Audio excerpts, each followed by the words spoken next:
Hello, my name is Professor Nira Chamberlain, and I'm the president of the Mathematical Association.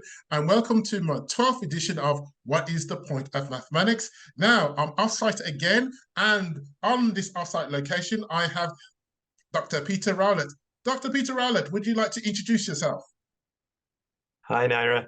This feels very strange because we're at the same place in different rooms in this conference centre. But hey, yeah, I'm Peter Rowlett. I teach maths at Sheffield Hallam University. Excellent, excellent, cool. So the question I need to ask you is, what is the point of mathematics?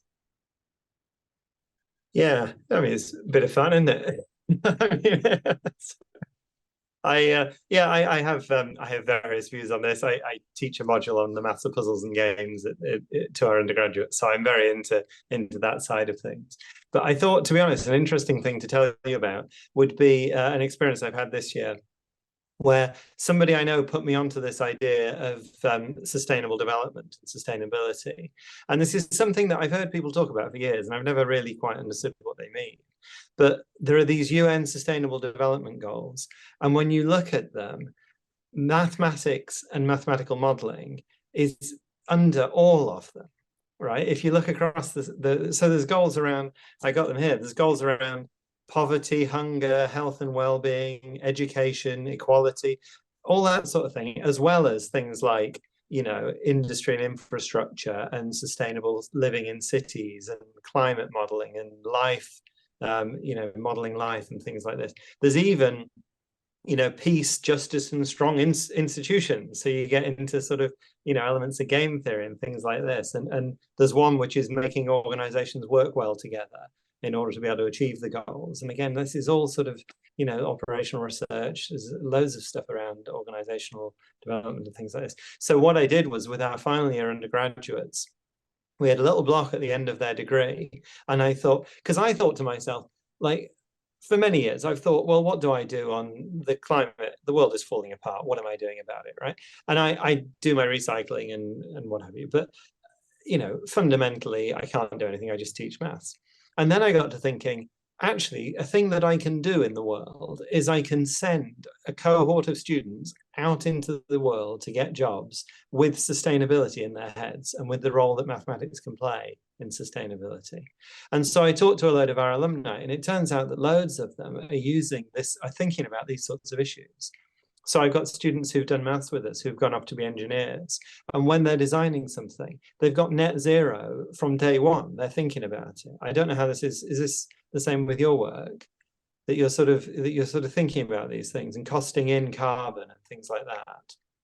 Yeah, I mean, you're nodding. That's very yes, it's nodding, but I think in terms of where you're coming from, is that you are actually teaching the students, almost showing them the point of mathematics and how mathematics is used for the future survival of this planet. So, you know, I have to say, and we sort of picked a top different modeling topics to apply to different sustainability goals. So we did, you know, a predator-prey model of humans harvesting trees to think about sustainable resource production.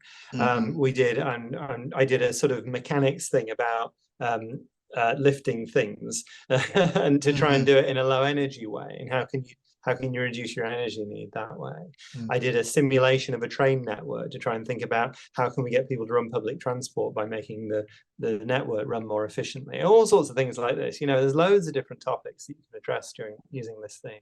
And I just think it's really important to show that to students.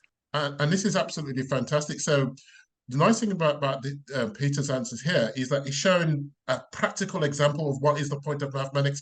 So for all you viewers who are thinking about, you have ideas about net zero and concern about climate change, Peter's here is talking about how mathematics it can be used to look at those strategies to ensure that we get to net zero, that we can have a planet for a future planet for our children using mathematics. He's showing a great example of what is the point of the mathematics, and he has identified that the United Nations Sustainable Programme, a lot of mathematics is underpinned from that. So thank you for that wonderful example, Peter.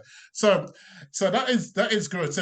So do any of your students ever say to you, what is the point of mathematics? But you show them that these are great examples to say they don't ask you that question. I don't think we get that question because we've got the people who've chosen to come and do mathematics, right? So we've got a very small set compared to what school teachers have to deal with, really. And also we have modeling throughout our degree. So right from day one, they're thinking about how maths can be used in the world. Excellent, excellent. So I'm going to move on to this question. Now, our Prime Minister earlier this year says that mathematics should be taught up to the age of 18 as opposed to the age of 16. Do you agree with this? Yes or no, and why? Yeah, I don't think that's an easy yes, no, is it? So I'm a maths lecturer, so I think, obviously more people should do maths. I don't know. I go into schools and I give a talk where I talk about maths as being this human story with a lot of diversity in it. It's been taking place all over the world throughout time, and it leads to loads of different applications, which lead to loads of different careers. And I think it's a brilliant thing for students to come and do mathematics at university, especially if they aren't quite sure what they want to do, but they know that they like maths and they can take it a bit further. And actually, just this week, I was in a school and a teacher said to me that he said, I tell my students that if they're going to do maths at university, they have to be doing further maths, A-level. And we had a good old talk and he agreed not to tell that to his students anymore because there's loads of places, most places actually don't require further maths.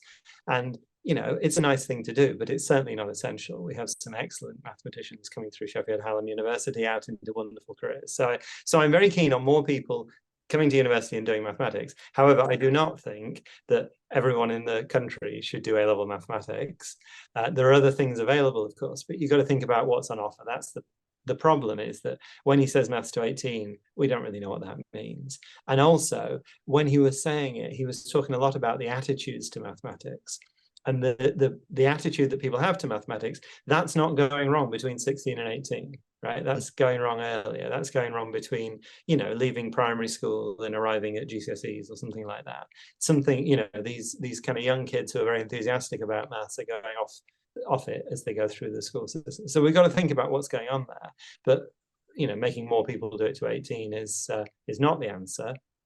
However, there may be something useful and mathematical that we do want all, bioscientists and sociologists and artists to have that isn't the same thing as what's currently offered now. Whether that's core maths or something else, I don't know, but it could be, couldn't it? So I'm kind of all for more people doing more maths, but it needs a lot of questions answered first. Yeah. So it just needs, what you're saying is needs defining and actually making something specific, something more tailored for the students' need and for their future aspirations. But I think, giving like a yes/no answer, I thought that was a brilliant yes/no answer, but it was very, very, very clear. Well, Peter, I have to say thank you very much indeed for that insightful interview and your answers there. And you taught me something new about the United Nations sustainability and that mathematics underpins much of those strategies in order to save our planet. So, Peter, I thank you very much indeed. My name is Professor Nira Chamberlain, and I'm the president of the Mathematical Association. And this is the 12th edition of What is the Point of Mathematics? Peter, thank you very much indeed. And everybody, goodbye. Thanks, Nira.